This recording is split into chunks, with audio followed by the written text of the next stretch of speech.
de tout ce qui s'est fait au cours de la 5e législature et me référant à tout ce qui s'est passé. Et donc, au début de la législature, de la 6e législature, je me suis dit que la première des obligations, c'est de faire en sorte que nous puissions réinstaurer une certaine convivialité, une certaine cohésion au sein du Parlement, sans lesquelles nous ne pouvions pas faire du bon boulot. J'y suis arrivé après plusieurs mois d'échanges, aussi bien avec la majorité parlementaire qu'avec les groupes de l'opposition.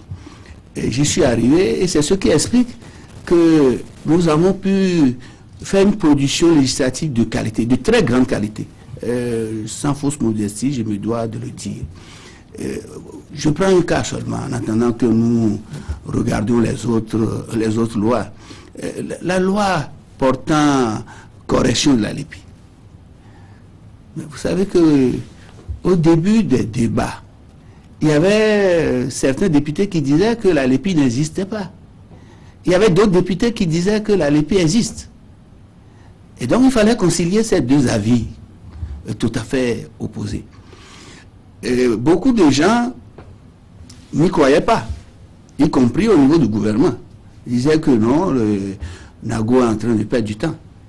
Mais nous avons, par des échanges, par les négociations, par un certain esprit d'ouverture, de convivialité que nous avons au préalable instauré, réussi à mettre en place un groupe de travail paritaire qui a progressivement réussi à identifier les insuffisances et à faire reconnaître aux uns aux autres qu'il y a un travail qui a été fait en 2010-2011.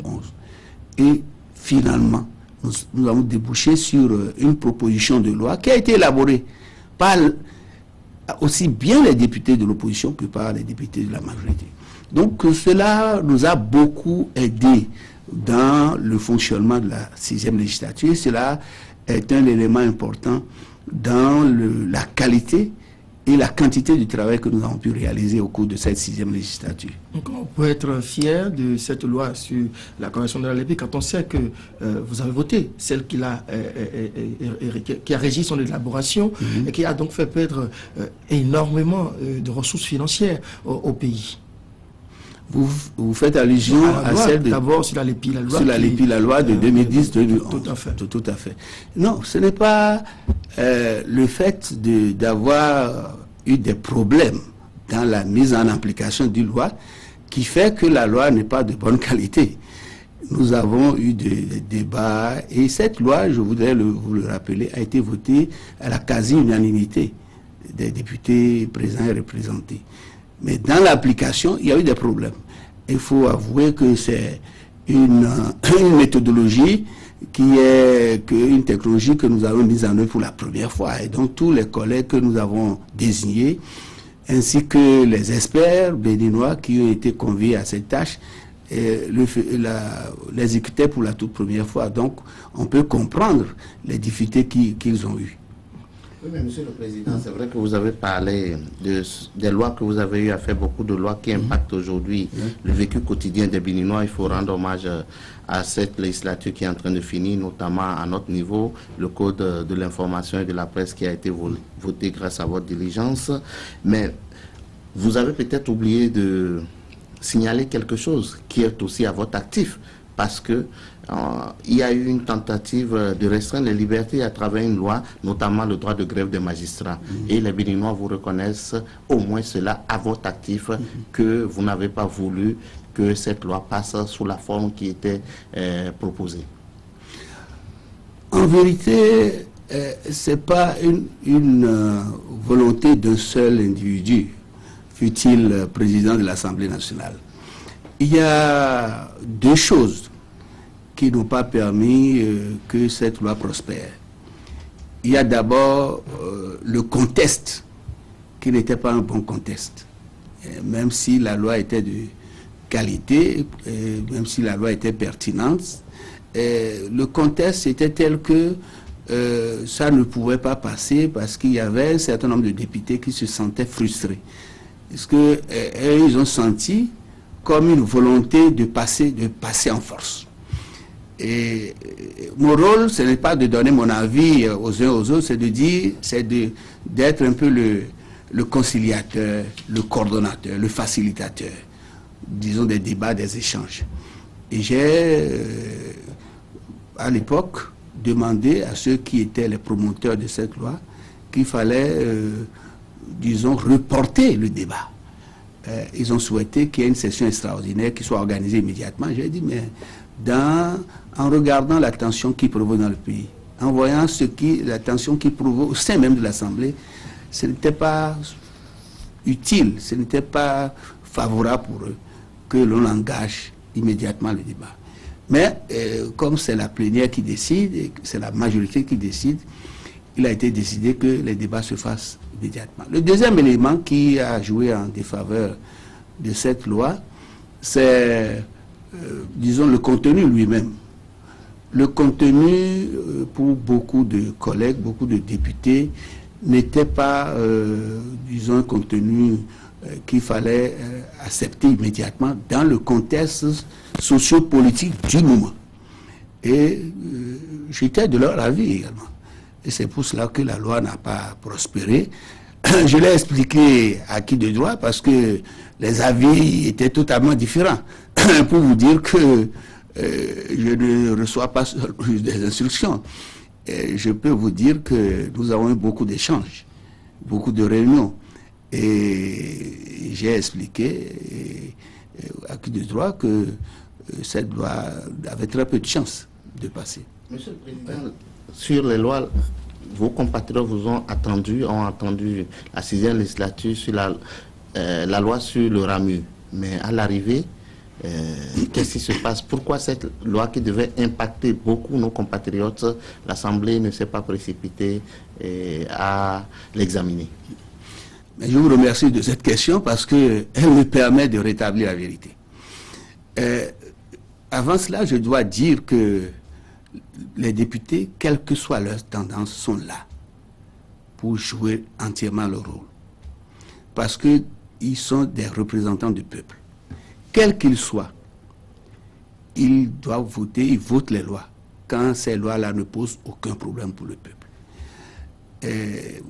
Moi qui suis de la majorité présidentielle, je le dis parce que j'ai pris un engagement avec mes collègues, j'ai pris un engagement avec le peuple et je me dois également de voter un certain nombre de lois quand c'est des lois pertinentes.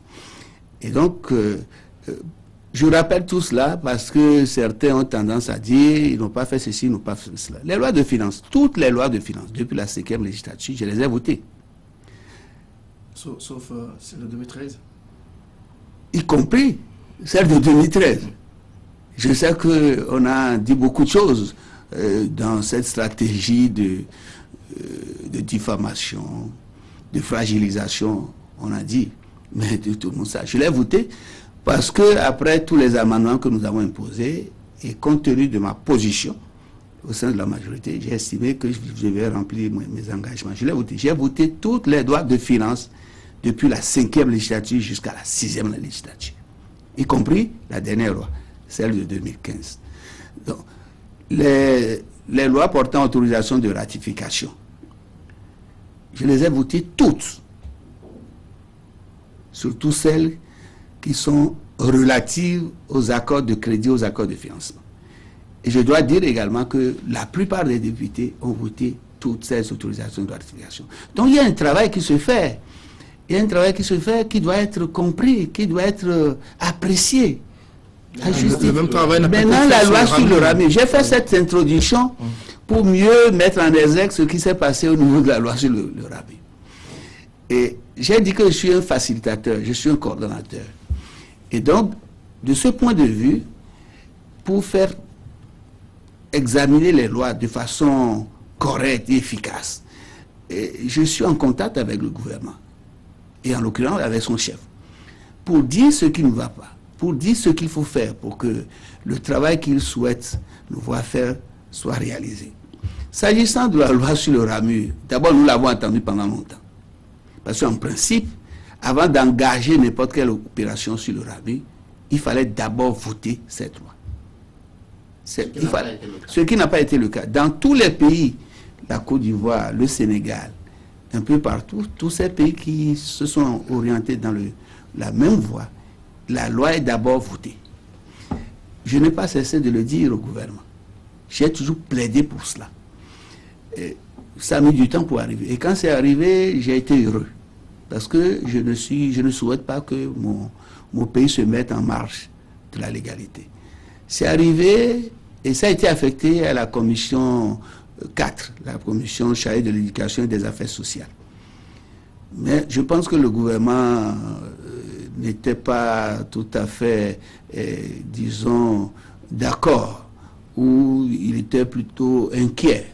Parce qu'il disait, bon, une commission présidée par un certain président pouvait bloquer. Je dis, personne ne bloque rien. Et même s'il est président, il ne représente que lui seul. Et donc, nous avons engagé les discussions, j'ai convoqué des réunions de bureau, nous avons échangé, nous avons mis en place toute une procédure, parce qu'il y a une procédure législative, il faut que les compatriotes le sachent. Et ça je ne donne pas des instructions au Parlement. J'applique une procédure législative, j'applique une procédure parlementaire, j'applique des pratiques qui sont avérées. Je négocie, je ne donne pas d'instructions au Parlement. Et donc nous avons engagé les discussions avec les uns les autres, et notamment avec les membres de la commission, pour que cette loi soit au plus tôt votée. Le gouvernement a demandé une session extraordinaire, le gouvernement a demandé une étude en procédure d'urgence, nous avons organisé la session extraordinaire, et la commission 4, la commission chargée des affaires sociales, était à sa deuxième réunion, quand nous avons reçu une lettre du gouvernement pour demander le retrait de cette loi. Et j'étais abasourdi. Et j'ai dit, mais hier, le ministre de la Santé était là, en commission.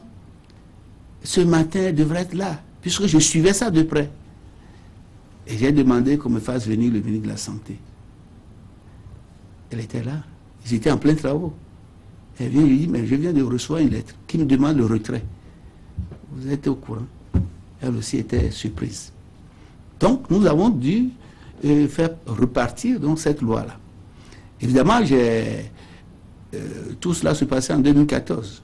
C'est pour vous dire que nous continuons de travailler normalement. Et la loi est-elle revenue entre-temps? La loi a fini par revenir. Le chef de l'État a dit récemment. Oui, parce que je vais rétablir la vérité. Et parce que je dirais que c'est après mes interventions, de nombreuses interventions, que la loi est revenue.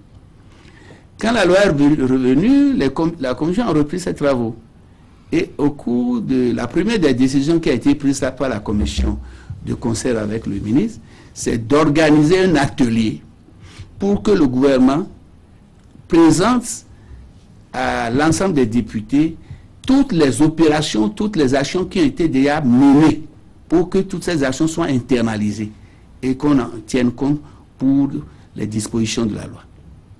L'atelier a été prévu, notamment à CER, avec le gouvernement, qui avait accepté de financer cet atelier. Et ça devait démarrer un lundi. Les collègues sont partis la veille, ont dormi là-bas, à CER, dans le Mono. Et le matin, quand les choses devaient se passer, l'ouverture devait avoir lieu, je me suis fait représenter par le deuxième vice-président, M. Yaoui Tomé. Le gouvernement a envoyé une commission le lundi matin, quand les gens étaient dans la salle de conférence, pour dire, bon, ça a été reporté.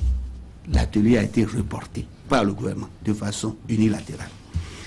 Et pour aller vite, je l'ai dit au chef de l'État, je l'ai dit notamment le 10 octobre 2014, je l'ai redit le 24 octobre 2014 au chef de l'État, en disant, faites en sorte que cette loi, que cet atelier se fasse et qu'on reprenne la procédure. Et donc, nous avons convenu, d'accord parti, que le gouvernement reprenne les préparatifs pour que cet atelier se tienne. Depuis octobre, je suis là, j'attends. Monsieur le Président de la Donc, il y a eu des déclarations, je m'inscris en faux par rapport à ça. La balle est dans le camp du gouvernement. Si au niveau du bilan législatif, on voit que l'Assemblée nationale a essayé de jouer sa partition, au niveau du contrôle de l'action gouvernementale, nos compatriotes sont restés un peu sur leur faim. Et la preuve, c'est le siège de l'Assemblée nationale. qui est devenu un éléphant blanc. Et donc, ça veut dire que à ce niveau-là, le contrôle de l'action gouvernementale, on attendait mieux de l'Assemblée nationale, et si elle-même, elle a été victime. Et donc, que voulez-vous pour les autres projets qui ne concernaient même pas l'Assemblée nationale? Ça veut dire que vous avez laissé faire, ou du moins, vous avez protesté, mais ça n'a pas permis de faire changer les choses, Monsieur le Président. Non, le contrôle de l'action gouvernementale se fait par le Parlement, et se fait bien, mais dans la limite des tests qui existent à l'heure actuelle. S'agissant notamment... Vous avez des collègues députés qui vous accusent parfois de mettre le coude sur certaines interpellations. Non, vous savez, personne n'est entièrement satisfait. Je vous ai dit tout à l'heure, il y a une procédure au Parlement. Et tout ça là se fait selon des dispositions légales. Et je n'ai aucun intérêt à bloquer quoi que ce soit. J'ai plutôt l'obligation de le faire comprendre au gouvernement, aux membres du gouvernement. Vous savez, dans tous les pays, c'est la même chose. Hein? Personne ne veut être contrôlé. Et donc, si le président de l'Assemblée nationale est membre d'une majorité, il n'est pas aimé quand il programme des questions orales, quand il laisse passer des questions d'actualité. Ici, c'est la même chose. Donc, j'ai le dos large. Donc, tout ça, là, se fait. Mais si les effets ne paraissent pas, si vous ne voyez pas d'effets concrets, c'est les limites de la loi, c'est les limites des tests qui existent qui font qu'il n'y a pas d'effet. Parce que nous mettons par exemple une commission d'enquête en place. La commission d'enquête finit son travail, présente son rapport. Mais après cela, le Parlement ne peut plus rien. Le Parlement envoie une résolution comprenant les différentes recommandations. Et il revient au gouvernement de prendre les dispositions pour sanctionner, ainsi qu'à la justice. Donc, notre obligation, notre tâche s'arrête à un niveau donné, ça ne va pas au-delà. Et c'est ça qui fait. Donc, le contrôle de l'action du gouvernement, je dirais, pour être honnête, ça a été un peu moins réalisé au cours de la 5e législature, non pas parce qu'on en avait pas la volonté, mais tout simplement parce qu'il y avait beaucoup de perturbations, il y avait beaucoup de projets de loi, les jeudis qui sont réservés pour ce genre d'activité, mais souvent, compte tenu du retard qu'on accusait pour l'examen de certaines lois, on était parfois obligé de prendre ces mêmes jeudis pour étudier les rapports, étudier les lois. Alors, quand certains collègues en ce moment faisaient des critiques, je dis, mais c'est vous-même qui décidez, la plénière est souveraine, c'est vous-même qui décidez de programmer telle ou telle activité les jeudis. Mais au moment du bilan, vous dites qu'on n'a pas programmé des lois. Donc, prochainement, il faut en tenir compte. Mais au cours de cette 6e législature, qui a été caractérisée par une certaine convivialité, le travail a été fait. Nous avons étudié plus de 200 questions adressées au gouvernement. Nous avons traité plus de 200 questions, des questions écrites, des questions orales, des questions d'actualité. Il y a eu des interpellations, il y a eu des communications, il y a eu des commissions d'enquête. Vous vous souvenez de cette fameuse commission d'enquête sur la gestion du FADEC? Et ça n'a pas été facile, parce que tout naturellement, le gouvernement aussi a ses groupes parlementaires qui défendent, chacun joue son rôle, et c'est de bonne guerre.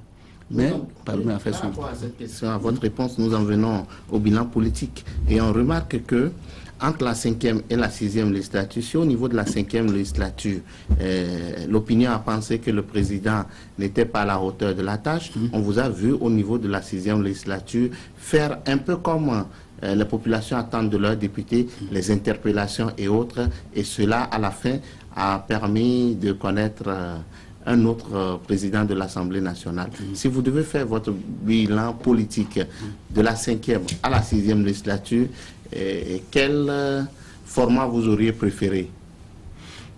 Mais j'aurais préféré le format qui convient à mon personnage, à ma personnalité. C'est pour ça que je dis parfois à certains amis, il faut connaître l'histoire personnelle de chacun. Il faut connaître le parcours de chacun avant d'émettre un jugement. Je ne suis pas du genre à me laisser faire ou à avaler tout. Non, je ne suis pas du genre. Je peux faire tous les efforts, je ne suis pas du genre, mais je ne suis pas du genre méchant. Je suis du genre constructeur. Constructeur en apportant mon avis, en apportant mes contributions. Et pour pouvoir faire de façon objective la comparaison entre les deux législatures, la première des choses, c'est de regarder d'abord l'environnement, dans un camp comme dans l'autre. L'environnement sociopolitique au cours de la 5e législature n'est pas le même que l'environnement que nous avons vécu au cours de la 6e législature. C'est pour cela que je vous ai dit tout à l'heure que la première des actions que j'ai menées, qui m'a donné entière satisfaction, c'est d'instaurer une ambiance conviviale, une ambiance de convivialité et de cohésion, et je dirais même de confiance. Vous savez, quand j'ai voulu commencer ce travail sur la correction de la LEPI, j'ai reçu les différents groupes parlementaires. Ils m'ont dit, nous n'allons pas nous laisser faire, vous voulez nous faire avaler n'importe quoi, parce que vous avez une majorité de plus de 60 députés. Nous ne le ferons pas. J'ai mis 2 mois pour les convaincre, à travers des discussions. Pendant 2 mois, je les ai convaincus. Parce qu'il fallait créer un groupe paritaire. Je leur demandais leurs représentants. Ils ont refusé. Je dis, les membres des groupes parlementaires d'opposition, j'ai dit il fallait le faire. Mais parallèlement, on nous dit, au niveau du gouvernement, mais vous avoir toutes les chances de réaliser ce que nous voulons, l'objectif que nous poursuivons, il fallait d'abord créer l'environnement favorable. Et c'est ce que j'ai fait. Donc c'est ça, c'est l'environnement qui fait la différence. Oui, mais vous êtes parvenu à un environnement apaisé au niveau de l'Assemblée nationale, mais en retour, le PAN ne répondait plus au PI. Donc l'un n'allait pas sans l'autre. Non, j'ai déjà dit par rapport à cette formule que dans le meilleur des cas, le chef d'État a prononcé cette phrase parce qu'il était emporté par son enthousiasme. Parce qu'il n'y a jamais eu de PI, il n'y a jamais eu de PAN. Et c'est pour cela qu'avant de propager de tels propos, il faut d'abord, disons, les analyser en regardant celui qu'on a en face. Et je pense que c'est juste une blague. Il n'y a jamais eu de PI, il n'y a jamais eu de PAN. Il ne pouvait d'ailleurs en être autrement. Parce que nous sommes en face de 2 personnalités. Et je suis tenu par les tests et par les principes et les règles, disons, de respecter la position du chef de l'État. Mais je suis en même temps tenu de faire respecter la position de l'institution que je dirige. Et j'ai toujours dit, à qui de droit, que le fait de préserver la liberté de réflexion et d'action de l'institution est à l'avantage du chef de l'État. Parce que à l'extérieur, quand on constate que l'institution parlementaire travaille correctement, les premières, comment dirais-je, les premières bonnes appréciations vont généralement vers le chef de l'État, vers les présidents de la République. On dit, ah, mais voilà quelqu'un qui joue le jeu. Et vraiment, son Parlement fait correctement son boulot. Donc, j'ai toujours dit à mes partenaires, au chef de l'État, vraiment, il faut qu'il y ait davantage de questions adressées au gouvernement. Il faut laisser les choses se faire. En plus, c'est une bonne chose pour le chef de l'État, pour le chef du gouvernement, parce qu'il n'est pas censé savoir tout ce qui se passe autour de lui. Et il a beau faire des conseils des ministres, c'est valable pour tout le monde, hein, c'est valable pour tous les chefs d'État. Ce que tel ministre fait à gauche, à droite, vous ne pouvez pas savoir. Donc, il faut laisser la possibilité aux députés d'adresser des questions au gouvernement. Nous sommes sur zone franche. Ouais.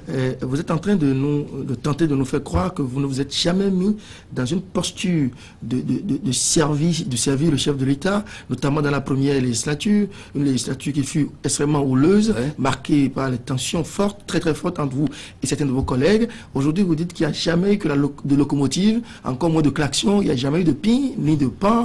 Est-ce que vos compatriotes peuvent vous croire? Non, je dois vous dire une chose essentielle. J'ai mes engagements en tant que membre disons, de la majorité parlementaire. Et il ne faut pas se le cacher. Mais j'ai en même temps mes obligations en tant que président d'institution. Qui veut faire respecter son institution? Vous pouvez me croire quand je vous dis une telle chose. Et troisième considération, c'est qu'au cours de la 5e législature, et c'est de bonne guerre, je sais qu'il y a une opposition très forte et très engagée qui voulait aboutir à réaliser un objectif. Donc il faut pouvoir gérer ces trois éléments. Gérer ces trois éléments, ça veut dire quoi? Ça veut dire concrètement que s'il y a des vérités à gauche, il faut le dire. S'il y a des vérités à droite, il faut le dire. S'il y a une exagération à droite, il faut le dire. S'il y a une exagération à gauche, il faut le dire. Donc, je vous l'ai dit tout à l'heure, je le répète, je suis coordonnateur, je suis un facilitateur. Oui. Donc, il peut paraître parfois que je mets la balle d'un côté. Et ceux qui le disent, c'est certain qu'ils sont du côté opposé. Mais ça ne m'empêchera pas de jouer mon rôle. Collègue Amissetou Afodjobo dire que c'est vous qui lui avez appris la technique de s'absenter pour que l'Assemblée ne puisse pas se réunir, l'absence de secrétaire parlementaire. On constate que c'est des moments de faiblesse. Vous avez, si les faits sont avérés, parce que c'est sa parole. Merci de le préciser. Oui, voilà, c'est sa parole. Et donc, par rapport à cela, on peut dire qu'à des moments donnés, humainement, il y a eu vos moments de faiblesse. Non, j'aime bien Madame Afo parce que c'est une brave dame. Et nous avons vécu des choses terribles ensemble. Et je sais que c'est une dame très brave et très sensible. Et je voudrais profiter de ce plateau pour lui dire tous mes remerciements pour l'appui considérable qu'il m'a apporté pendant des moments difficiles. À un moment donné, on s'est retrouvés face à face, c'est vrai. Et chacun essaie de se défendre. Et je pense que c'est dans ce sens qu'il a eu à dire ça. Parce que je n'ai jamais appris à qui que ce soit à faire ceci ou à faire cela. C'est vrai que je suis un enseignant, mais de l'autre côté, je n'exerce pas ma profession d'enseignant. D'accord, Monsieur le Président, vous aurez compris. Mais Monsieur le Président, vous ne pouvez pas venir sur nos plateaux sans apprécier la gouvernance du chef de l'État. Il est venu, vous avez été charmé par son programme, vous avez battu campagne pour lui, il est venu, vous avez fait du chemin. Aujourd'hui, nous sommes à 1 an de la fin de son mandat. Il faudrait quand même que vous puissiez apprécier la gouvernance. Est-ce que les fruits ont tenu la promesse des fleurs? Et qu'est-ce qui n'a pas marché? Et quand? Je suis très gêné de faire le bilan de cette gouvernance parce que j'y ai beaucoup cru. J'en étais même passionné. Et j'ai un défaut, c'est que quand je m'engage entièrement. Je n'ai pas l'habitude, c'est ce qui m'a été reproché peut-être au cours de la 5e législature. Je m'engage, quand j'y crois, je m'engage. Je ne suis pas du genre à lâcher les gens.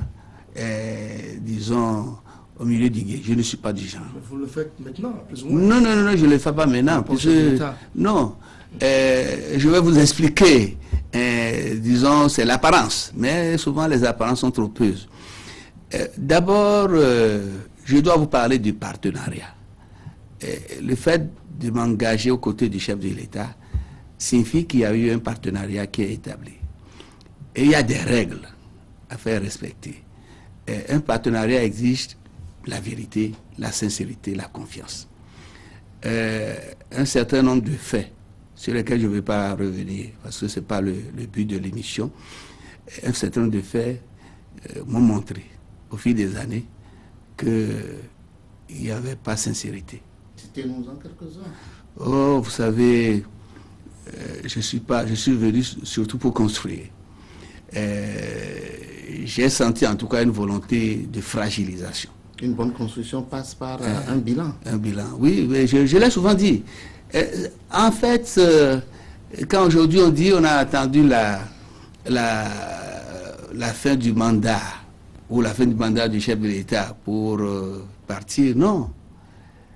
Nous avons eu toujours des divergences et nous avons eu toujours des rencontres. Des rencontres au cours desquelles il y a eu des échanges parfois chauds. Ce n'est pas seulement en 2014, ce n'est pas seulement en 2013, c'est en 2012, c'est en 2011, en 2010. Donc parce que j'ai toujours... Contrairement à aujourd'hui. Parce que je reste confiant que tout est perfectible et que je suis là pour contribuer à la construction. Je ne suis pas là pour détruire. Mais en même temps que nous disons d'être des partenaires sincères, en même temps, je constate sur le terrain qu'il y a une stratégie savamment organisée pour me fragiliser. Et quand vous voyez un maire que vous avez contribué à faire élire, qui subitement est devenu un adversaire encouragé par le pouvoir, etc., quand vous voyez le pouvoir organiser des meetings contre vous, quand vous voyez, disons, certaines nominations qui sont faites, ou plutôt, je dirais, ne sont-ils pas beaucoup plus récents par rapport à ceux que vous avez... Non, depuis des années. Monsieur le Président, l'opinion des gens disent que le fait déclencheur a été le relèvement des fonctions de M. Kapo-Maounian, qui est très proche de vous, de l'ADEC, alors que vous n'étiez pas informé. Ensuite, qu'au niveau de l'Assemblée nationale, au lieu d'être le premier interlocuteur du chef de l'État, c'était plutôt l'honorable Debourou, le premier questeur, qui est devenu interlocuteur. Et donc, par rapport à cela, cela conduit à la frustration à votre niveau et les faits que vous évoquez là sont survenus. Non, c'est pas du tout exact. L'honorable Debourou, qui est devenu coordonnateur, j'ai tiré le son d'un certain nombre de choses, tout au moins de la 5e législature. C'est moi qui ai contribué fortement à ce que l'honorable Debourou devienne le coordonnateur de la majorité, pour faire la part des choses. Puisque au cours de la 5e législature, le chef de l'État, pour faire réunion avec sa majorité parlementaire, demandait souvent au président que je suis de les inviter, etc. Et j'ai voulu faire la démarcation. Donc j'ai souhaité vivement qu'il y ait, disons, une meilleure organisation au niveau de la majorité parlementaire, nous avons même rédigé et adopté, je dirais, des statuts. Et s'agissant, au moment où on devait élire les responsables, c'est moi qui ai milité pour que ce soit M. Debourou. J'ai choisi Debourou compte tenu de... Enfin, j'ai proposé Debourou compte tenu de son esprit d'ouverture, et de sa proximité avec le chef de l'État, pour lui permettre de pouvoir dire un certain nombre de sentiments disons, des députés, etc. Mais en même temps, j'ai expliqué au chef de l'État, dorénavant, quand il s'agit de parler avec la majorité, les responsables, c'est M. Debourou, c'est M. Laourou qui en est la jouet, etc., etc. Et je peux vous dire aujourd'hui que certains ne voulaient pas que ce soit M. Debourou qui soit le coordonnateur. Donc c'est moi-même qui l'ai voulu. Donc je ne peux pas me plaindre de ce que moi-même j'ai contribué à construire.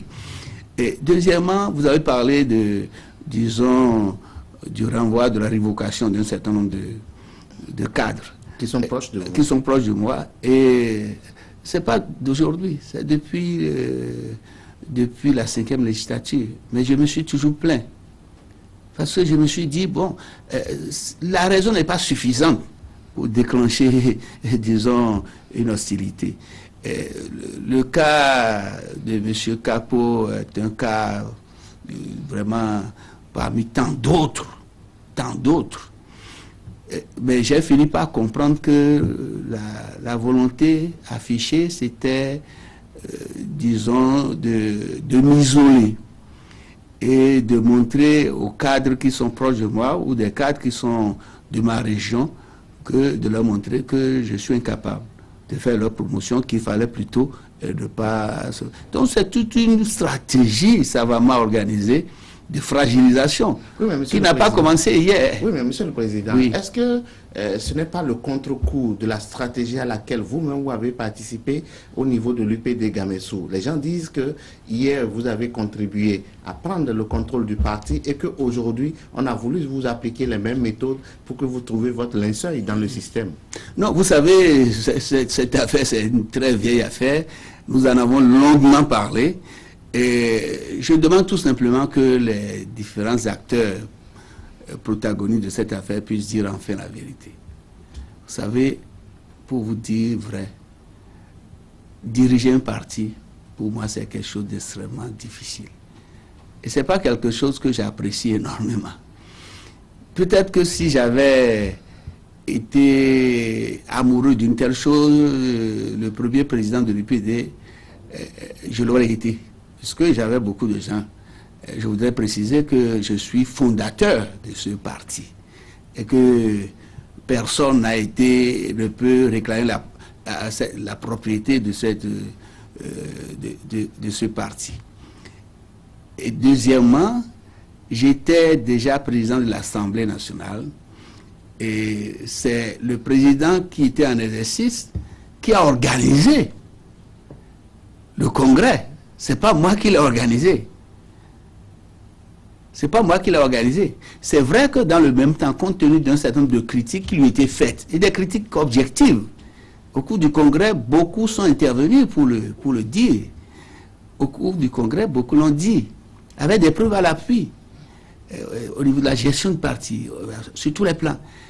C'est vrai que dans les jours qui ont précédé le congrès, j'ai reçu beaucoup de groupes, de jeunes, de femmes qui m'ont dit il ne faut pas du tout que nous reprenions le même président. Nous souhaitons que vous soyez candidat. Et donc, des raisons ont été avancées et j'en étais convaincu. Je me suis présenté.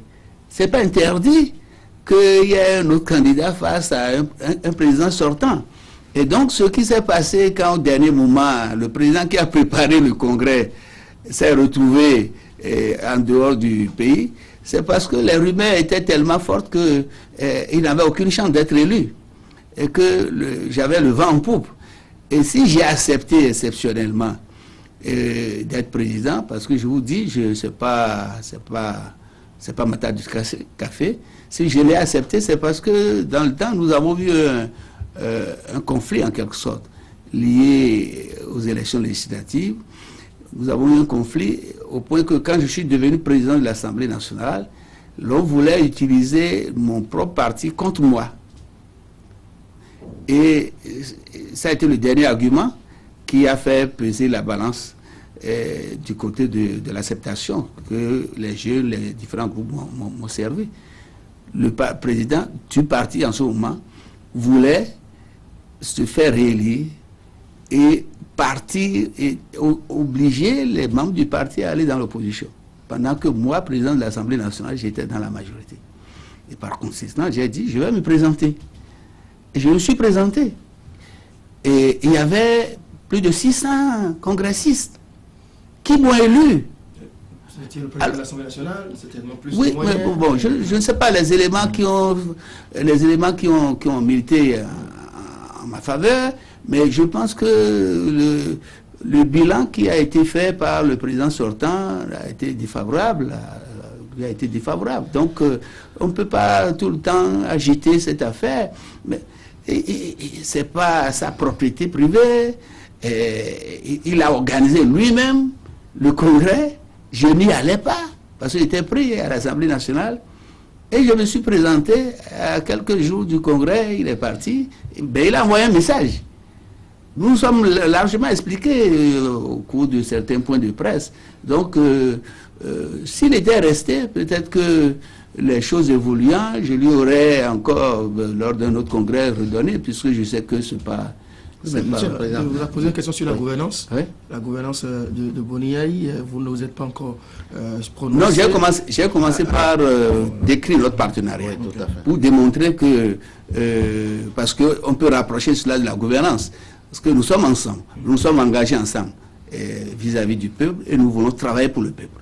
Si déjà ce partenariat n'est pas caractérisé par la vérité, la sincérité, la confiance réciproque, je peux dire qu'à un moment donné, nous avons atteint un niveau de crise de confiance assez élevé. Au point que ce qui est dit par l'un ne pouvait pas être accepté par l'autre. Et donc, il y avait un problème de confiance. Maintenant, parlons de façon précise de la gouvernance. J'ai eu beaucoup de problèmes par rapport à la gouvernance. Je sais que ce n'est pas facile d'être chef de gouvernement, qu'il est difficile à un premier responsable d'un État de pouvoir contrôler tout. Et c'est pour cela que pendant longtemps, et à chaque fois quand je rencontrais le chef de l'État, je lui disais, il y a tel problème, il y a ceci, il y a cela. Ce que j'ai eu à dire un jour, le 7 janvier 2014, je l'ai répété à plusieurs reprises depuis des années. J'ai noté qu'il y avait la qualité de la gouvernance, au fil des années, s'est détériorée. Et que cette malgouvernance s'est caractérisée par des faits probants de corruption avérée au niveau des nominations, la qualité des choix. La qualité des choix. Et je pense que depuis quelques jours, vous observez un certain nombre de choses. La qualité des choix. Et la gestion des finances publiques. Parce que, étant à la place où je suis, que je le veuille ou non, j'ai beaucoup d'informations. Et nous avons un certain nombre de scandales, d'éléphants blancs. Et s'agissant du siège de l'Assemblée, j'avais, bien avant le démarrage des travaux, bien avant le passage des marchés, j'avais prévenu qu'il valait mieux éviter de donner le marché à certaines entreprises. Je l'ai dit. Et je l'ai dit au chef de l'État lui-même, à plusieurs reprises. Et je l'ai dit même au ministre qui était en charge de l'urbanisme. J'avais ce pressentiment fort que ça risquait de ne pas marcher, compte tenu de l'importance, n'est-ce pas, des fonds à mettre en œuvre. Mais je n'ai pas été écouté. J'ai pris même des initiatives pour convaincre les acteurs. Vous n'avez pas mis en place, par exemple, une commission parlementaire? Nous n'avons pas mis en place une commission parlementaire puisqu'il y avait déjà une action qui était engagée de justice. L'action, non, nous avons rencontré, la conférence des présidents a rencontré à plusieurs reprises l'équipe du ministère de chargé de l'urbanisme à plusieurs reprises. Nous avons dit un certain nombre de choses. Nous avons mis en place un comité de suivi. Et dès le début, déjà au moment du dépouillement de l'analyse des offres, nous avons constaté des irrégularités et notre représentant a refusé de signer le procès verbal. Donc nous avions déjà commencé à voir certaines choses qui n'allaient pas. Sauf que vous avez géré ça en interne. Vous auriez pu prendre l'opinion publique à témoin. Nous avons pris l'opinion publique à témoin puisque nous avons eu à poser une question orale qui a été largement débattue. Si vous revoyez vos reportages, vous allez voir que je suis intervenu très fortement et j'étais vraiment énervé parce que je considère que ce n'est pas une bonne chose d'engouffrer près de 14 milliards. Le lancement des travaux a eu lieu en 2009 et le chef d'État prévoyait 2 ans pour terminer les travaux et malheureusement 6 ans après rien n'est fait. Parlant de la gouvernance, vous avez évoqué ça. Et de la gouvernance, j'ai évoqué cela, mais il y a un autre aspect, disons, au nombre des points qui ont fait que vraiment j'ai quelques déceptions. C'est certains comportements et certaines pratiques, je dirais de divisionnisme, de régionalisme, d'instrumentalisation des uns et des autres. Je dis de divisionnisme. Je reçois beaucoup de gens qui viennent me poser des problèmes, qui viennent se plaindre. Quand on est placé à certaines positions, il faut éviter certaines choses.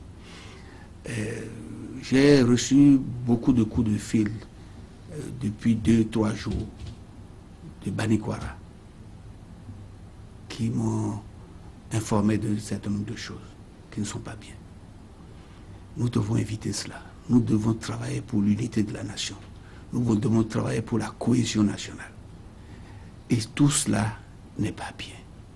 Je le vis moi-même dans ma région. Je le vis au quotidien. On fait venir régulièrement des délégations. On invite des jeunes, des femmes. Il y a quelques jours, c'était près d'une centaine de jeunes et de femmes qu'on a fait venir de la 17e circonscription avec de l'argent. Et le seul point à l'ordre du jour, c'est Nago. Nago ne vaut rien. Nago a fait ceci. Nago a a écrit une lettre. On a photocopié les lettres. La réponse que j'ai faite à une lettre s'agissant de la révision de la Constitution. On va en parler tout à l'heure, oui, mais oui. avant de finir avec la question de mais la sur cette dérive-là, que peut l'Assemblée nationale? Parce qu'il faut arrêter cela, parce que ce sont des plaies puantes. C'est des plaies extrêmement graves qui risquent de se gangréner. Donc, il faut que nous nous contrôlions. Il faut que nous évitions cela. Parce que nous avons tous l'ambition de promouvoir notre pays.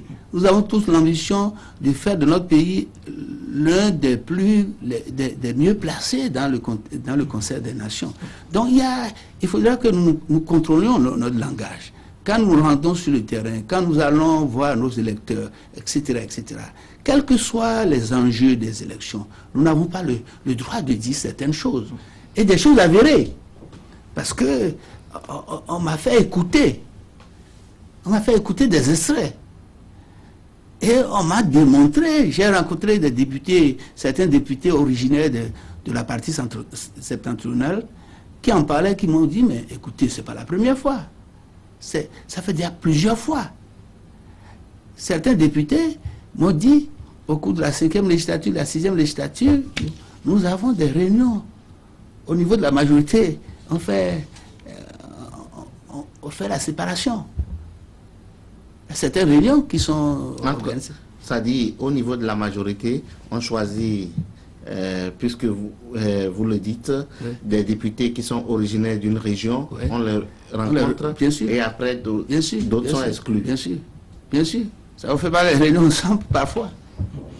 Et bon, tant qu'il n'y a pas d'éléments précis, bon, je me suis dit, bon, il ne faut pas en faire un problème. Vous déplorez aujourd'hui, Président Nago, les dérives que vous notez. Oui.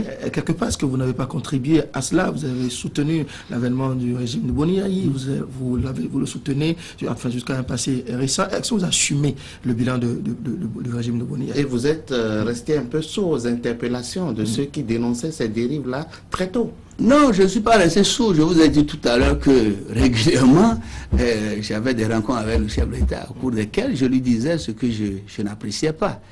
Et donc, je me suis dit, tout homme est perfectible et que, bon, à l'œuvre, parfois, on peut poser des actes qu'on peut regretter par la suite et que, à partir de ce moment, on peut améliorer ses prestations. Mais il faut avouer que l'entourage peut y aider aussi. Vous savez, nous avons les ouvriers de dernière heure. Et quand vous regardez très bien dans l'entourage, vous en avez qui sont venus et qui pensent peut-être pouvoir rattraper le temps perdu, qui sont devenus ce que je peux appeler des prestataires de services très zélés, un peu trop zélés. Est-ce que vous assumez le bilan? Disons que j'assume mon engagement. Je ne regrette pas de m'être engagé aux côtés du chef de l'État sur la base de cette déclaration et de ces proclamations. Et je dois avouer que les premières années ont été des années, disons, de passion, des années de conviction. Et j'ai eu plaisir à travailler. Si vous interrogez d'autres responsables qui ne sont pas aujourd'hui aux côtés du chef de l'État, ils vous diront la même chose. Les premières années étaient formidables. Nous étions, disons, je me sentais libre de poser les actes que je voulais poser. Mais je pense qu'il y a eu des dégradations au fur et à mesure. Et donc, nous avons cherché... D'aucuns estiment que la dégradation justement de vos relations avec le chef de l'État est due à votre rencontre avec, entre guillemets, Paris et dont les photos circulent sur Internet. Non, la dégradation, c'est depuis longtemps. Les divergences ne datent pas d'hier. Non, je vais vous en parler, il n'y a pas de question taboue. Il n'y a pas de question taboue, je vais vous en parler. Mais justement, peut-être avant de revenir à cette question, Monsieur le Président, est-ce qu'aujourd'hui, lorsque ces mêmes députés reviennent vous dire ce qu'ils ont eu à faire les années passées, est-ce qu'au moins vous prenez la peine de leur dire qu'ils ont contribué à ce que notre pays soit presque déchiré, où les gens aujourd'hui sont distingués en fonction de leur origine. Parce que hier, ils participaient à ces réunions, ils applaudissaient, ça les arrangeait. Mais aujourd'hui, puisque eux-mêmes ils en sont victimes, ils commencent par crier au scandale. Est-ce que, au moins, parce que il faut empêcher que les mêmes causes ne produisent les mêmes effets demain. Tout à fait. Non, vous avez raison, nous en discutons. Nous en discutons. Par exemple, c'est certains ministres, certains anciens ministres, qui m'ont appelé, qui m'ont rendu compte de ce qui se passe. Et donc, j'espère que, disons, chacun de nous va mettre de l'eau dans son vin. Disons, les élections ne suffisent pas pour aller à ce niveau-là. Il faut pouvoir arrêter. Parce que quand l'irréparable est fait, il est difficile de revenir en arrière. Parce que la nation ne se décrète pas, elle se secrète. Ouais, tout à fait. Tous les fils du il faut éviter ça. Et nous n'avons aucun intérêt. Quand ça se déclenche, vous ne pouvez plus l'arrêter. Vous ne pouvez plus l'arrêter. Il faut éviter ça. Et donc, ça a été toujours mon credo. Ça a été toujours... Je ne vais pas parler au chef de l'État, qui est le premier magistrat de la nation, pour lui faire plaisir, ou pour obtenir quelques fruits de lui, ou quelques profits de lui. Et lui-même sait que quand je viens, c'est pour dire ce qui peut nous arranger, ce qui peut arranger la nation. Je me suis évertué en tout cas. Je ne sais pas si je l'ai bien fait, je me suis évertué à le faire. Et aujourd'hui même, malgré nos divergences, aujourd'hui même, je veux continuer de contribuer à ce qu'il aille jusqu'à la fin de son mandat. Ce n'est pas une guerre entre nous. J'ai une conception de la vie à deux. J'ai une conception de partenariat. Quand je m'engage dans un partenariat, je veux que chacun de nous fasse les choses avec sincérité, dans la vérité. Et que l'on ne dise pas une chose, que l'on fasse autre chose après. Donc je ne peux pas moi-même donner le mauvais exemple. Et c'est cela. Maintenant, vous avez posé une question. Et je disais que les divergences existent depuis bien longtemps. Vous savez, déjà à la 5e législature, et à la veille de l'élection présidentielle, le chef de l'État nous a réunis, nous qui sommes de sa majorité présidentielle au Palais des Congrès, pour présenter ses excuses par rapport à un certain nombre d'actes qu'il a posés, un certain nombre de choses qu'il avait à faire, qu'on nous reprochait. Donc c'est vous dire qu'il y avait beaucoup de choses que nous reprochions. Non pas pour des critiques, mais juste pour construire. Et donc nous sommes repartis sur de nouvelles bases. En tout cas, c'est la promesse qui nous a été faite. Mais à partir de la 6e législature, vous savez, je n'ai jamais été associé à la formation d'un gouvernement. J'obtiens la correspondance, malgré les promesses. La correspondance arrive, et pour ne pas laisser le pays sans gouvernement, nous essayons, tel que le prévoit la Constitution, de donner notre avis consultatif. C'est ce que nous faisions. Mais ce qui se dit après, c'est que c'est moi qui ai empêché tel et tel d'être ministre. Ce qui se dit à certains des acteurs de ma région, après chaque formation de gouvernement, c'est le président de l'Assemblée qui est venu dire de ne pas prendre tel sur ma liste. Non, mais Monsieur le Président, nous sommes là, nous sommes sur zone franche. Allez dans le détail. Non, ça dit que... Par exemple, Tossou Isidore, par exemple, parmi les griefs qu'il porte, c'est que le président de l'Assemblée nationale n'a jamais voulu de son éclosion. C'est ça. Malheureusement, c'est ce qui est raconté.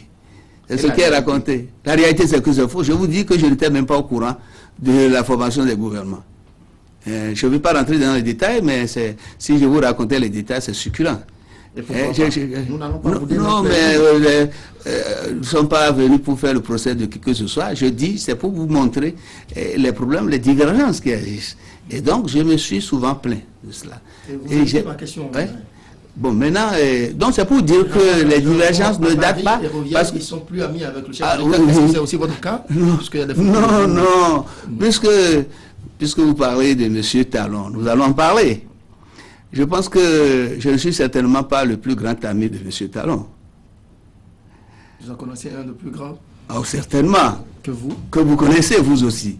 Je ne suis pas le plus On grand. l'a connu en tant que grand ami du chef de l'État. Ah, mais en temps, loi oui. sur le pont, Bon, et il est devenu mais, ennemi public numéro un. je ne sais pas. Donc, la première fois que j'ai connu Talon, c'est dans le bureau du chef de l'État. C'est dans le bureau du chef de l'État qui me l'a présenté. Je ne le connaissais pas. Ensuite, nous avons eu à collaborer quelque peu lors de l'élection présidentielle de 2011. Et puis, cette fameuse affaire de PVI, nous n'en étions pas au courant. Hein? Personne ne nous a parlé du programme PVI, ni personnellement, ni à l'Assemblée nationale.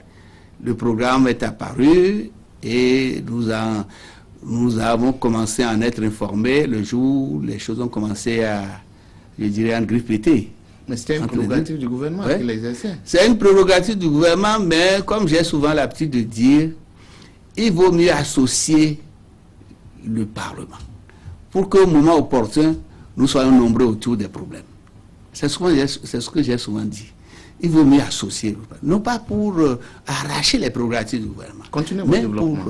Donc, quand il y a eu cette affaire de PVI et quand nous en étions informés, bien évidemment, nous avons été échangés avec le chef d'État pour voir dans quelle mesure il faut recoller les morceaux. Parce que c'est pas bon de s'attirer les fous de guerre, n'est-ce pas? Surtout quand il s'agit des opérateurs économiques qui créent des emplois, qui créent beaucoup d'emplois.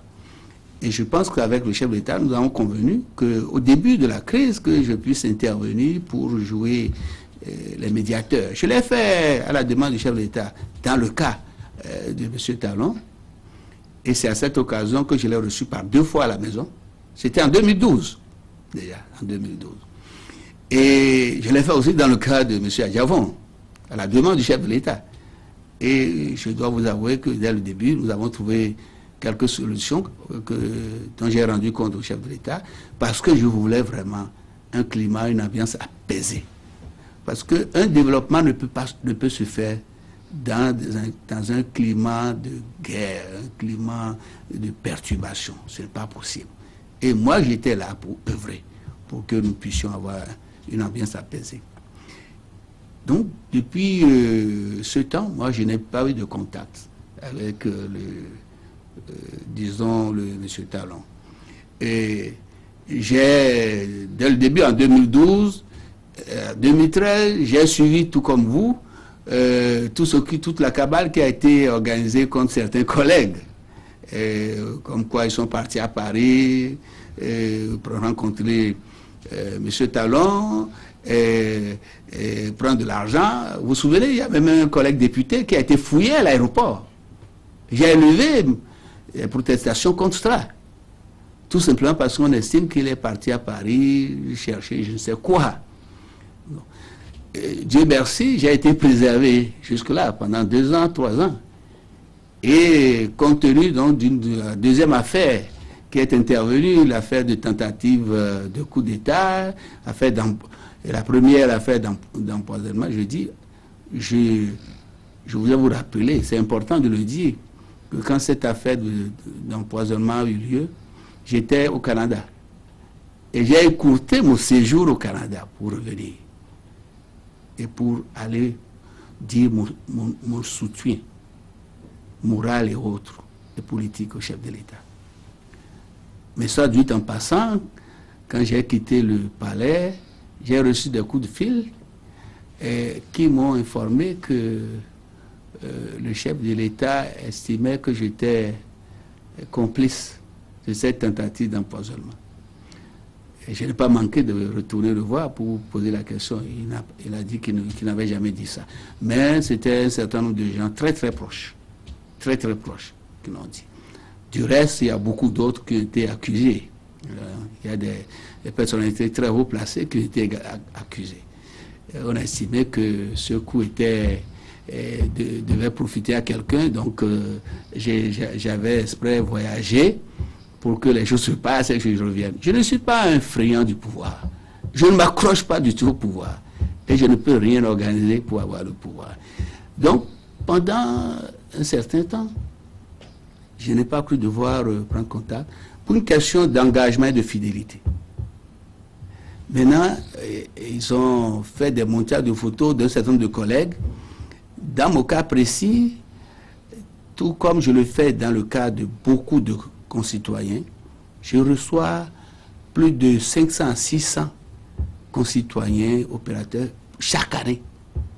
Qu'ils soient des condamnés, qu'ils soient des gens en difficulté avec le pouvoir, qu'ils ne le soient pas, qu'ils soient des opposants. Chaque fois que je suis sollicité, je les reçois. Chaque fois que le chef de l'État me sollicite pour rencontrer tel ou tel, je les reçois. Donc j'ai été pendant un certain nombre d'années, de 2012 à 2014, approché pour que d'autres me servent leur version, puisque la seule version que j'avais jusque-là, c'était la version du chef de l'État. Et j'avoue que, machinalement, j'ai pensé que c'était, venant du chef de l'État, cette version ne pouvait être que vraie. Mais j'ai commencé à écouter d'autres versions. Et on m'a dit, mais il faut pouvoir écouter l'intéressé. Et donc, je n'ai pas été le voir, mais il est venu me voir à l'occasion d'un dîner organisé par un ami à moi, pour me présenter sa version. En 2014, vers fin 2014, il paraît qu'ils ont fait écrire partout que c'est en octobre 2014. Vous voyez, l'affaire Talon a commencé en octobre 2012. C'est 2014, octobre 2014. Moi, je sais que c'est de retour d'un voyage à Genève que j'ai été invité par quelqu'un à un dîner et arrivé là-bas, je l'ai vu, il m'a servi sa version. Mais en faisant cela, j'estime que je suis dans mon rôle. Je ne l'ai pas fait seulement vis-à-vis de celui-là, je l'ai fait vis-à-vis de M. Adjavon, je l'ai fait vis-à-vis de beaucoup d'autres. Je sais que quand je reçois certains, au Bénin, tout ça, le reproche m'a été fait. Pourquoi vous recevez par exemple le patronat? Pourquoi vous rejetez? Non, c'est mon rôle. Je dois recevoir tous les Béninois pour les écouter. C'est même intéressant pour le pouvoir. Parce que nous sommes là pour apaiser. Oui, mais Monsieur le Président, est-ce qu'on peut vous reprocher cela, d'avoir rencontré notre compatriote Patrice Talon, par exemple, dans la mesure où aujourd'hui, ceux qui sont proches du chef de l'État, les députés qui soutiennent son action, les plus les férus, aussi l'ont rencontré, nous avons vu aussi les photos. Oui, oui, tout à fait. Non, mais je pense que c'est disons, une campagne de basse qualité. Est-ce que c'est un thème qui est très mal choisi? Je vous dis que on fait venir les miens, on a multiplié les photos, on a reproduit les photos et on distribue ça comme des petits pains dans ma région natale. Et c'est avec ça qu'ils font campagne. Il dit, ah, il a rencontré Talon. Je dis, mais et si j'ai rencontré Talon? Même un condamné à mort, on lui rend visite. Moi, je vais en prison. Je vais voir les prisonniers. J'ai reçu beaucoup de gens. Mais depuis donc 2014, depuis 2012, parce que c'est mon devoir. Ne pas le faire, c'est prendre parti de façon systématique. Et ce n'est même pas travailler pour le Bénin, ça. Ce n'est pas travailler pour la paix. Et je voudrais vous rappeler également, chers amis, que cette affaire a fait l'objet disons, d'une prise d'ordonnance, je pense en 2013, par le juge qui était en charge du dossier, une prise d'ordonnance de non-lieu. Et ces ordonnances, dans les deux affaires, ont été confirmées, d'abord par la Cour d'appel. C'est vrai que ça a été cassé par la Cour suprême, la Chambre judiciaire pour vice de procédure, mais en fin de compte, je pense en 2014, ça a été réaffirmé. Et puis, il y a eu le pardon aussi. C'est ce que je voulais dire. En plus de ça, en mai 2014, le chef de l'État nous a révélé, dans une déclaration qu'il a faite à la nation, que bien, il y a eu des démarches qui ont été entreprises, il y a des médiations qui ont été faites, notamment par le président Abdou Diouf, par le président Hollande, par le ministre des Affaires étrangères Laurent Fabius, par M. Hugo Sada, tout ça.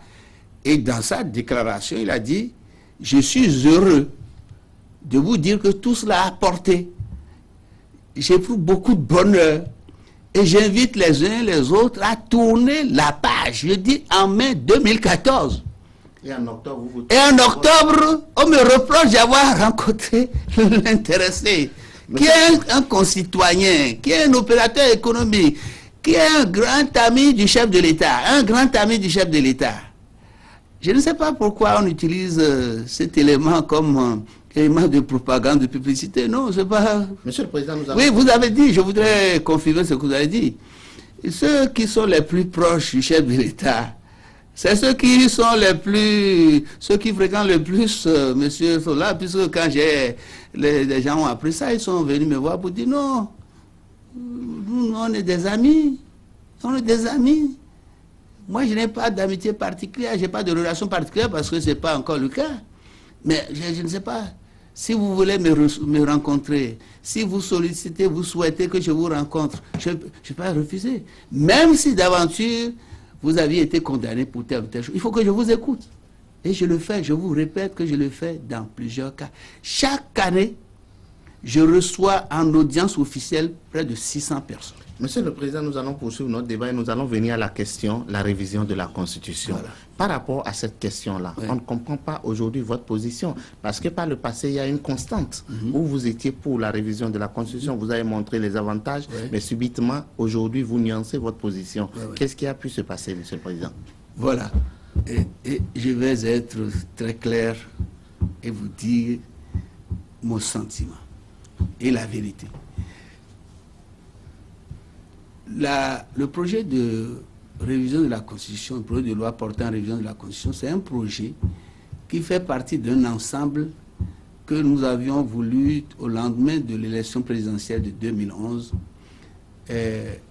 considérer comme l'un des éléments des réformes institutionnelles que le gouvernement voulait engager. Parce que, souvenez-vous-en, le chef de l'État a constitué son deuxième mandat comme un mandat sous le signe des réformes institutionnelles. Et j'étais d'accord. Et donc nous avons beaucoup échangé là-dessus, notamment sur ce projet-là. Il a développé un certain nombre d'arguments sur lesquels j'étais d'accord. Et ce n'est qu'après cela qu'il a voulu que l'on réactive la chose. Parce que, en réalité, le premier projet a été envoyé en 2009. Mais nous ne pouvions pas nous engager là-dessus, puisque c'était une législature très perturbée, vous vous en souvenez, très perturbée. Avant d'engager une telle réforme, un projet de cette importance, il fallait d'abord créer un environnement favorable.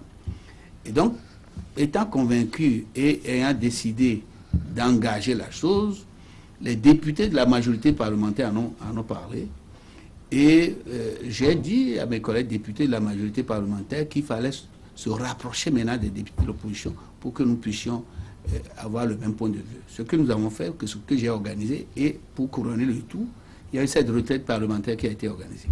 Alors, de façon concrète, quels sont les éléments qui m'amenaient à être d'accord? Parce que j'étais d'accord, c'est vrai, j'étais d'accord. Je ne vais pas renier ce que j'ai eu à dire. D'abord, un certain nombre de points sur lesquels le comité d'experts qui avait travaillé en 2006-2007, sur lesquels ce comité d'experts était d'accord. C'est un nombre de points. On a parlé de la constitutionnalisation de la Sénat, la constitutionnalisation de la Cour des comptes, etc., de prescriptibilité des crimes. En fait, ce n'est pas les éléments fondamentaux en réalité. En réalité, chaque institution voyait qu'il y avait des insuffisances et qu'il fallait profiter, disons, d'un certain consensus pour opérer les corrections de ces insuffisances, notamment au niveau de la Haute Cour de justice. Nous avons remarqué depuis un certain nombre de législatures que la Haute Cour de justice ne pouvait pas jouer pleinement son rôle. Au niveau de la procédure de poursuite et de mise en accusation, il y avait des problèmes, il y avait des insuffisances qui bloquaient l'évolution des dossiers. J'en ai discuté à plusieurs reprises avec le président Olo, qui était en ce moment président de la Haute Cour de justice. Et il m'a convaincu. Il m'a convaincu, non seulement il m'a convaincu, mais il m'a envoyé des documents. Ils ont fait plusieurs réunions, plusieurs rencontres, dont les conclusions ont été envoyées officiellement à l'Assemblée nationale. C'est tout cela qui m'a convaincu, en dehors de ce que nous-mêmes, à l'Assemblée nationale, nous avons remarqué comme insuffisance à corriger. Donc, de ce point de vue, il n'y avait pas de problème. Maintenant, je vous ai parlé de crise de confiance. Je vous ai parlé d'un certain nombre de pratiques, de comportements. Et j'ajouterai également un certain nombre d'informations venant de l'entourage immédiat du chef d'État, qui laissait paraître qu'en dehors de ce qui est fait officiellement, il y avait un certain nombre de vérités. Et cela depuis, disons, 2013, etc. Et à partir de ce moment, je ne pouvais pas accorder, disons, accorder mon aval à une telle entreprise. Et donc, et comme en temps, cette crise de confiance est fortement accentuée, pour des raisons tout à fait valables, où j'avais problème de, disons, la vérité n'était pas la chose la mieux partagée, la sincérité non plus, etc. Donc, j'ai commencé à avoir, disons, une certaine oreille attentive à tout ce qui m'était rapporté. Je suis à une position où j'apprends tout, même ce que les gens ne veulent pas que j'entende. J'ai pris du recul par rapport au dossier. Il m'a été démontré par les personnes les plus insoupçonnées que c'est une révision opportuniste et à tout moment, on pourrait prendre une autre direction, une autre orientation. Cela a été conforté par le fait que, après la première commission qui a été mise en place par le chef d'État, il y a une deuxième qui a été mise en place, la commission Yonofou, en 2011, en juillet 2011. Et cette commission a introduit dans son rapport un certain nombre de choses. Notamment, ils ont parlé d'initiatives législatives populaires. Donc, qu'une minorité de citoyens pourrait décider de prendre. Ils ont parlé de démocratie participative, etc., etc.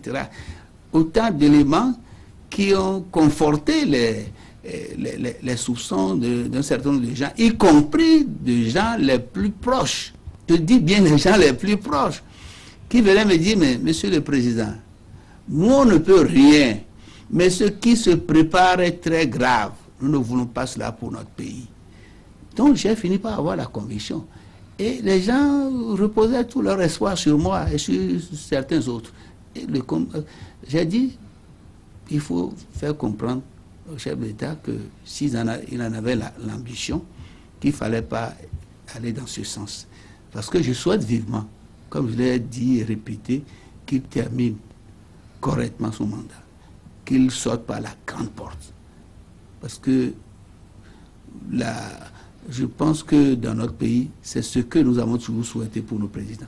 Oui, mais Monsieur le Président, vous souhaitez qu'il finisse, mais vous n'avez pas attendu de finir avec lui. Vous avez pris vos quartiers. Vous n'êtes plus membre des Forces Cori pour un Bénin émergent. Non, mais je ne suis pas membre de la Force Cori pour un Bénin émergent parce que j'ai critiqué le fonctionnement de Force Cori pour un Bénin émergent. Pour avoir la vérité, je vous invite à échanger peut-être avec certains responsables. Ce qu'ils ont vécu est extrêmement malheureux. Ils ont vécu quoi? Hein? Le fonctionnement n'était pas bon pendant des années. Mais pourtant, il n'y a que vous et quelques-uns qui ont démissionné. Les autres, oui, mais chacun a son tempérament, chacun a son caractère. Et moi, j'ai fait... En 2008, je suis l'un de ceux qui ont organisé le congrès de refondation de la FCBE. Et j'ai toujours souhaité, et je l'ai souvent dit au chef d'État, qu'il fallait tout faire pour transformer l'Alliance en un grand parti. Parce que nous avons besoin de grands partis, de grands pôles politiques. Donc ça n'a pas été le cas et je n'ai jamais vu cette volonté au niveau donc, du premier responsable de ce mouvement. Oui, mais est-ce que votre démission n'est pas consécutive à ce qu'il est convenu d'appeler désormais la bretelle de Boba? Non, ce n'est qu'un élément. C'est-à-dire, j'ai parlé de cette bretelle compte tenu du milieu où je me trouvais, et compte tenu de la question qui m'a été posée, voilà un tronçon d'1 km 200, qui n'est pas un projet nouveau, qui fait partie d'un projet qui a été conçu et initié sous le gouvernement Kérékou. Et donc, à l'avènement du président Yaïboni, il a lancé les travaux. Mais ça comporte deux parties. Le principal itinéraire qui va de Komé à Zumbonou en passant par Posotomé. Et comme ça, disons, ça isole un peu ma localité, à 1 km 200, comme dans d'autres régions, on a prévu des bretelles. On a pris des bretelles partout. C'est dans le projet. Mais il se trouve qu'en 2007, on a réalisé l'itinéraire et on a laissé le kilomètre 200. Et j'ai posé la question au ministre des TP qui était là, M. Zinouroué, il dit, mais pourquoi? Parce que les gens, les populations sont révoltées. J'ai dit, non, je ne peux pas être dans cette position. J'ai voulu négocier. Finalement, on a décidé de faire financer le reste par le budget parce qu'on estime que le financement extérieur est terminé, comme par hasard.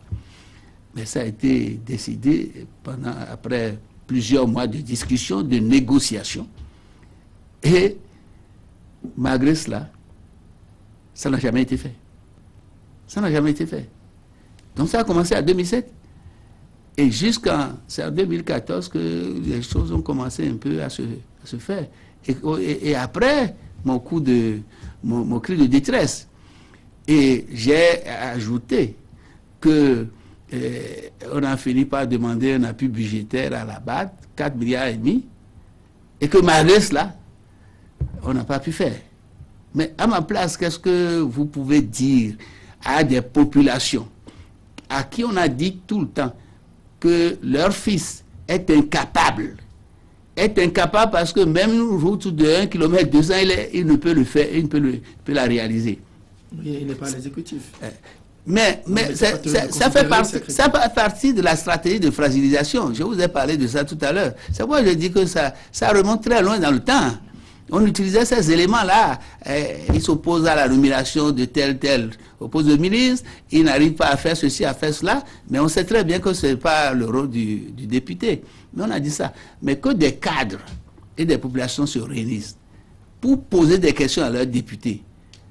À ma place, qu'est-ce que vous auriez dit? Vous auriez menti que non, le gouvernement a tout fait, on n'a rien fait, etc. J'ai dit, on a fait tous les efforts depuis 2007. On a même pu décrocher un financement de 4,5 milliards de francs CFA. Mais malgré ça, je constate comme vous que rien n'est fait en 2014. Qu'est-ce que je vais dire d'autre? Et au lieu que l'on décide d'améliorer les choses compte tenu de la situation, on a organisé une cabale contre moi en envoyant près de 25 millions sur place. Et oui, mais on est au courant de tout, vous savez, on est au courant de tout, et en faisant venir les populations d'autres régions, et en téléphonant aux maires, en leur disant, il faut que vous alliez sur place, faire ceci. Pour les faire venir, on leur a dit, certains maires en tout cas, et vous venez, le chef de l'État arrive, c'est pour le recevoir, et certains, c'est arrivé sur place, qu'ils ont constaté que c'était une cabale montée contre moi, contre ma personne. Vous avez suivi la déclaration du maire de Lokossa. Il était très malheureux. À la suite, à la fin de la manifestation, il m'a téléphoné, il m'a dit vraiment, je suis désolé. Et d'autres également l'ont dit, d'autres maires. Mais eux, ils n'ont pas eu le courage nécessaire pour venir me voir. Aujourd'hui, avec le maire de Lokossa, ouais, c'est le parfait amour, vous êtes dans la même alliance, vous êtes sur la même liste. Aujourd'hui, dans une 18e circonscription, un peu compliquée quand même au plan électoral, est-ce que vous pensez que, après avoir fait dos aux forces Coripo Bénin émergents, votre discours passera pour que les populations vous renvoient à nouveau à l'Assemblée nationale parce que vous y avez pris goût depuis 2 mandats? Prendre goût, c'est trop dit. Prendre goût, c'est trop dit. Mais j'ai souvent, vous me direz que j'ai souvent des défis, mais j'ai aussi un défi à relever. Puisqu'on a dit qu'on fera tout pour m'empêcher d'être élu. Et donc, en général, quand on me lance un défi, j'essaie de le relever. Et j'espère que Dieu va m'accompagner disons, dans le règlement de ce défi, encore une autre fois. Et donc, je pense que la population a découvert beaucoup de choses. Les cadres également ont compris beaucoup de choses. Je le dis en raison des témoignages que je reçois tous les jours. Les gens ont compris beaucoup de choses. Y compris vos frères qui ont marché contre vous? Y compris eux. Y compris eux. Il y a même des gens qui ne sont plus en odeur de sainteté au sein de leur famille. Des gens qui ont été les porte-drapeaux, dont les familles ont dit, mais vous avez exagéré. Vous avez été trop loin. Qui ont compris que la politique qui est utilisée, c'est une politique de division. La politique qui est utilisée, c'est de fragiliser quelqu'un qui pourrait éventuellement être sur la ligne de départ pour certaines élections. Cela est possible? Je suis un citoyen béninois, donc tout est possible. Et vous n'êtes pas frappé par la limite d'âge? Non, non, je sais qu'il y a quelqu'un qui a parlé d'âge ici. C'est vrai qu'il est bien placé pour me connaître, puisqu'il avait été un de mes étudiants. Mais en même temps, il a oublié de dire qu'il me connaît en tant que, en termes de caractère, en termes de tempérament. Et que certaines choses qu'il a dites, lui-même il est convaincu que c'est des contes vérités. Et non, il sait très bien que s'agissant de M. Nago, un certain nombre de choses qu'il avait avancées ne sont pas du tout vraies. C'est pas du tout vraiment son genre. Mais c'est vrai que, comme je l'ai dit tout à l'heure, il y a des ouvriers de dernière heure. Et en général, ces ouvriers-là sont souvent très zélés, trop zélés. Comme s'ils voulaient rattraper le temps. Ils voulaient rattraper le temps. Et donc, comme on tend vers la fin du mandat, il y en a qui sont très très chauds, très zélés. Comme il y en a aussi qui tentent d'aller vers une autre rivière. C'est possible. C'est peut-être aussi votre cas? Non, moi je n'ai pas de rivière, vous savez. Je vous ai dit tout à l'heure que j'ai fait un mandat de 1995 à 1999 et que c'est volontairement que j'ai choisi de ne plus être candidat. Monsieur le Président, est-ce que 2016, vous y pensez? Puisque votre collègue ancien étudiant, pour ne pas le nommer, le ministre Kassa, a dit que c'est peut-être pour des envies présidentielles que vous tenez à la révision. Oui, mais Monsieur Kassa, puisque vous l'avez nommé, il faut qu'il y ait un minimum de cohérence dans les raisonnements. Et je lutte contre la révision aujourd'hui et demain je vais être pour la révision. Vous êtes contre, mais vous n'avez aucun intérêt à ce que le projet soit retiré, parce que, puisque vous avez des envies, puisque vous arrivez de penser aussi à 2016. Et là aussi, je dis... À 65 ans, on ne peut faire qu'un seul mandat. Je dis là aussi qu'il n'est pas cohérent. Il sait très bien, pour avoir été plusieurs fois député, que le président, tout président qu'il est, ne peut jamais retirer un projet de loi. Ce n'est pas de son ressort. Seul l'auteur du projet de loi peut le retirer. Seul l'auteur de la proposition de loi peut le retirer. Et si vous avez suivi nos débats, vous auriez compris ma position, puisque l'un de nos collègues a demandé un jour au cours d'un débat que je puisse faire retirer le projet. J'ai dit non. Du reste, s'agissant de cette révision de la Constitution, le projet a été donc déposé et le projet a été étudié. Ce qui est de mon ressort, c'est d'affecter le projet.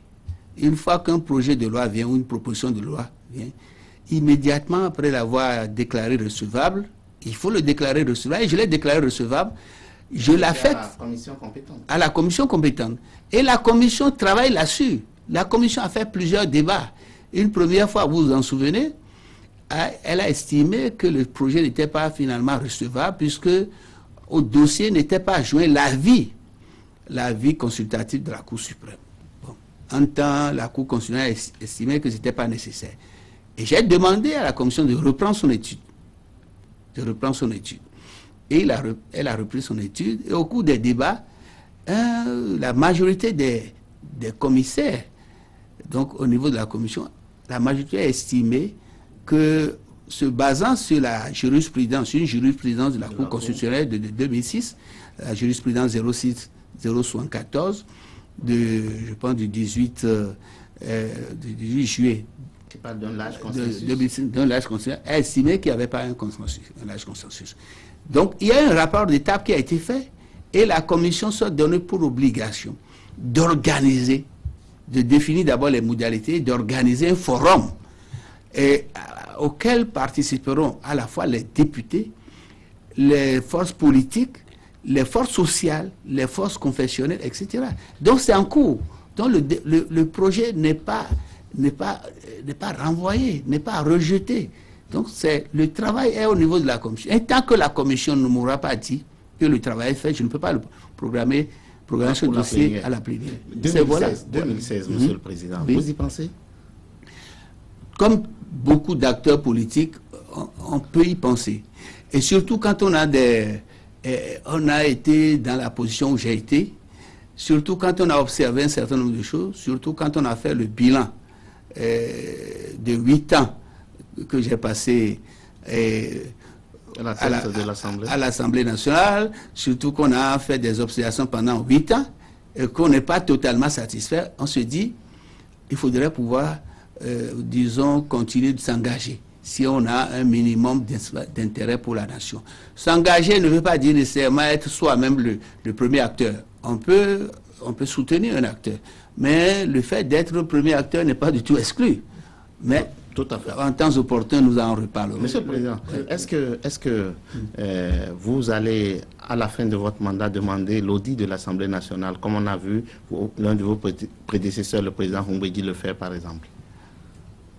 Ah bon, je ne sais pas si quelqu'un l'a demandé, mais dans les tests, il est prévu non seulement, disons, l'élaboration des comptes annuels, mais il est prévu également le contrôle de ces comptes annuels. Et je vais vous dire la procédure. D'abord, il y a une commission technique qui est mise en place et qui élabore les comptes annuels.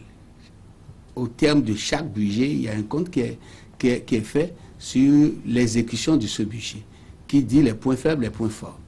Et après cela, il y a une commission spéciale temporaire, parlementaire qui est mise en place, qui regroupe les représentants de tous les groupes parlementaires, qui travaillent pendant des mois pour faire le contrôle, et qui, au terme de ces travaux, peut donner quitus aux questeurs. Parce que c'est aux questeurs qui sont chargés de gérer le budget. Donc, depuis ce temps, nous faisons ça.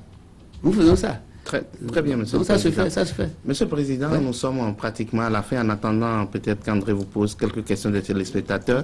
Mais je voudrais vous dire que vos compatriotes attendent quelque chose. Que vous sortez les cadavres que les autres ont dans leur placard.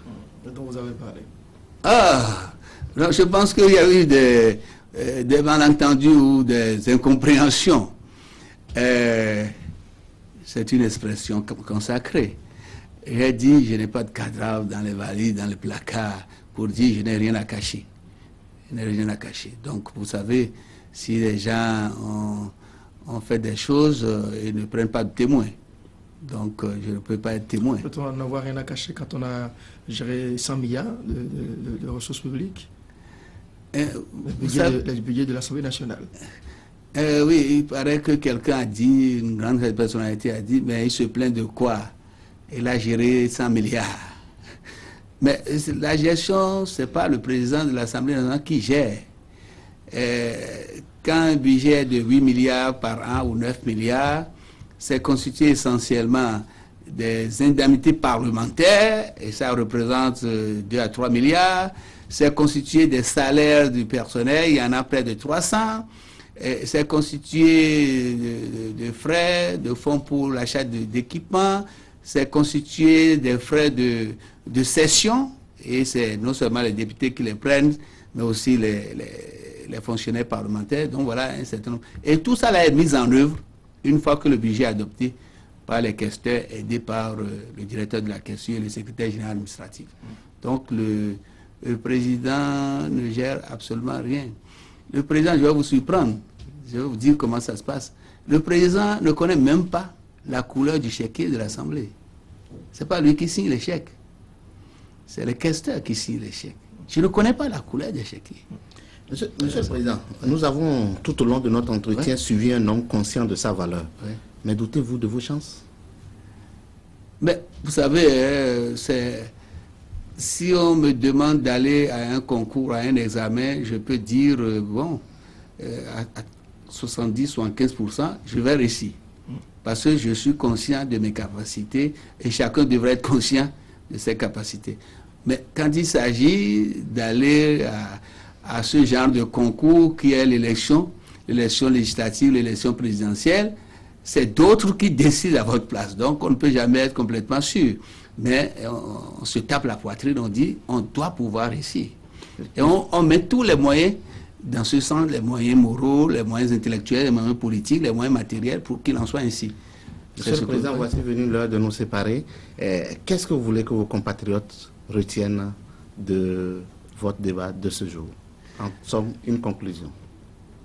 En deux ou trois étapes. D'abord que la mission qui m'a été confiée, je pense pouvoir dire que je l'ai accomplie de façon honnête et sincère. De façon efficace, je le pense bien également. Deuxième chose, nous avons réussi à mettre en place un processus, qui est le processus démocratique, qui nous est cher. Il nous a permis d'être bien regardés, bien appréciés à l'extérieur. Nous devons le préserver. Nous devons tous œuvrer à cela. Ceux qui sont là aujourd'hui, qui sont nos gouvernants, je sais que la tâche n'est pas facile pour eux. Je sais que la tâche n'est pas facile pour eux, mais il faut qu'ils acceptent que nous puissions les y aider. Mais les aider, ce n'est pas seulement, disons, par les louanges. Les aider, c'est aussi à travers les critiques constructives. Ce que nous faisons, ce que nous disons depuis quelque temps, d'abord discrètement, mais maintenant, disons, un peu plus fortement, à haute voix, parce que nous n'avons pas été souvent entendus. Ce n'est pas pour aller contre quelqu'un, ce n'est pas pour détruire quelqu'un, contrairement à ce qui m'est fait tous les jours. Ce n'est pas pour détruire quelqu'un, c'est pour aider celui-là qui en a besoin. Chacun de nous doit pouvoir l'aider pour qu'il termine en beauté son mandat et qu'il parte et sorte par la grande porte. C'est ce que nous souhaitons. Tous ceux qui auront la charge de diriger ce peuple, il faut qu'ils acceptent les différences d'opinion. Qu'ils acceptent parce que c'est très utile pour eux. Et qu'ils se méfient des renards qui tournent autour du corbeau à la recherche de quelques brettis, quelques petits profits. Et surtout les ouvriers de dernière heure. Il faut vraiment s'en méfier. Voilà ce que je voudrais dire. Merci, Monsieur le Président. Je crois que vos compatriotes vous ont suivi et que certains pourront retirer quelque chose de vos propos et peut-être alimenter leur propre réflexion. André, pour... Oui, merci beaucoup, Valérie Gomina. Merci, Monsieur le Président de l'Assemblée nationale.